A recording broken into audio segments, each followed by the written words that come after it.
happy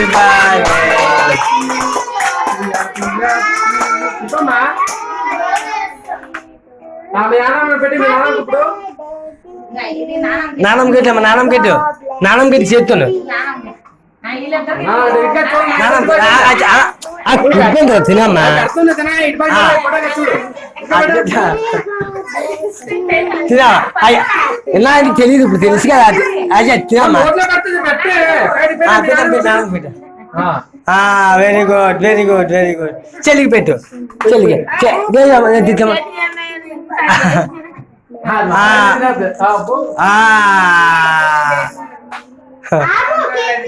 సరే అందరికి పంచేయండి రండి రండిరా ఏం మళ్ళీపోతున్నా కూర్చొని ఇంట్లో పడిపోయిందా చాలు కొద్దులే కంట్లో పడిపోతుంది అంతా వీడియో తీస్తున్నాం మొత్తం సినిమాకి ఇట్లమ్మా సినిమా నోట్లో పెట్టు ఓ లేదు అట్లే మా ఎలా పట్టుకున్నా సెలలో